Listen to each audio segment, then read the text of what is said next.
এই বিচারের দাবিতে লীগ নিষিদ্ধের দাবিতে আমরা কেউ কম্প্রোমাইজ করতে চাই না। এই সরকার তাহলে বিচার করছে না কেন?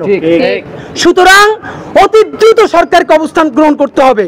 আপনাদেরকে একটা কথা জানাই, পিলখানা হত্যাকাণ্ড নিয়ে যেটা হয়েছে, অনেক কথার পরে একটা কমিশন করা হয়েছে পিলখানা গণতদন্ত নিয়ে। এই পিলখানা গণতদন্তের পরে সেইখানে একটা ধারা রাখা হয়েছে, যতগুলো বর্তমান মামলা চলমান আছে, বর্তমান কমিশন এই কোনো চলমান মামলা নিয়ে কথাও বলতে পারবে না, তার সাক্ষীদেরকেও ডাকতে পারবে না, তার ভিকটিমদেরকেও ডাকতে পারবে না। এই কি ভাই, আপনি এইটার মাধ্যমে রাষ্ট্রের প্রত্যেক এজেন্সিকে কি আপনি দায় মুক্তি দিচ্ছেন? কথার কথা দায়ের দায় আপনি একটা কমিশন করেছেন, সাক্ষীকেও ডাকতে পারবে না কথা বলার জন্য, যার বিরুদ্ধে অভিযোগ করা হয়েছে তাকেও ডাকা যাবে না, ডাকবে কারে? আমারে? মানে এটা কেমন মকারি? জানা গেছে তাপসের গাড়িতে পর্যন্ত একজন সেনাবাহিনীর অফিসার পিলখানা, তার স্ত্রী আমাদের সাথে কথা বলেছে, তাপসের গাড়িতে তাকে উঠিয়ে গুম করা হয়েছে। ঠিক, এইটার সাথে সেনাবাহিনীর তৎকালীন একটা অংশ জড়িত ছিল। বিচার করেন, না পারলে সংবাদ সম্মেলন করে বলেন অমুক অমুকে বিচারে বাধা দেয়, দেশ ছেড়ে চলে যায়, আল্লাহ হাফেজ। কিন্তু করতেটা চান কি, এইটা আমাদেরকে ক্লিয়ার করেন। নাম্বার 2, শাপলা নিয়ে সব থেকে ভয়ানক কথাবার্তা। আমাদের প্রচুর মানুষ কথা বলার কারণে অন্তত পিলখানা নিয়ে একটা নামকাওয়াস্তে কমিশন হলেও হয়েছে। ভাই, পিলখানায় শহীদ হয়েছে দেশপ্রেমিক সেনাবাহিনী, তবুও তারা কিন্তু এলিট, আরবান। এই আরবান এবং এলিট ধনী লোক বলেই কি তাদেরকে বুঝ দেওয়ার জন্য একটা কমিশন হলো? আর হেফাজতে যারা এসেছে কওমি মাদ্রাসার গ্রাম থেকে আসা একটা কিশোর, গরিব বলেই কি ওর নামে এখন পর্যন্ত একটা কমিশন করলে এই সরকারের ইজ্জত যায়? এই সরকারের শাপলা নিয়ে কথা বলতে যদি ইজ্জত যায়, তাহলে শাপলার লোকদের ত্যাগের বিনিময়ে যে জুলাই হয়েছে, সেই জুলাইয়ের সরকার হইতে তার ইজ্জত যায় না?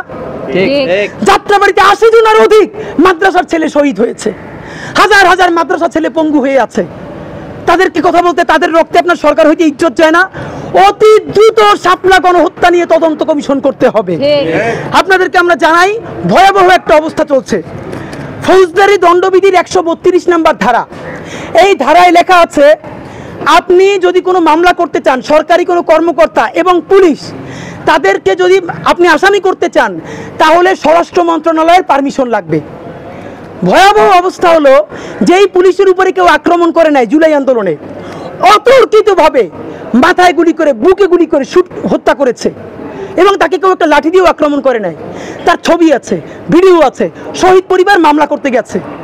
পুলিশ তাকে বলছে থানা দিয়ে যে আপনি যদি পুলিশের নামে মামলা করতে চান, তাহলে এইটা স্বরাষ্ট্র মন্ত্রণালয়ে পাঠানো লাগবে, পাশ হয়ে আসতে আসতে আগে আসলেও 3 মাস।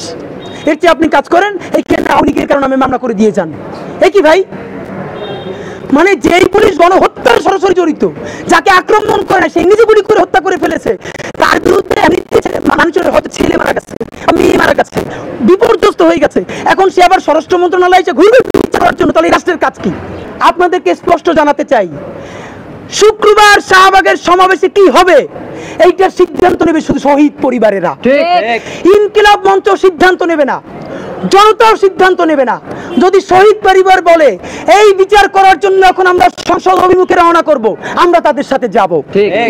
যদি শহীদ পরিবার বলে এই বিচার চাওয়ার জন্য আমরা এখন যমুনায় ডক্টর ইউনূস সাহেবের কাছে যাব, আমরা জীবন দিয়ে হলেও যাব।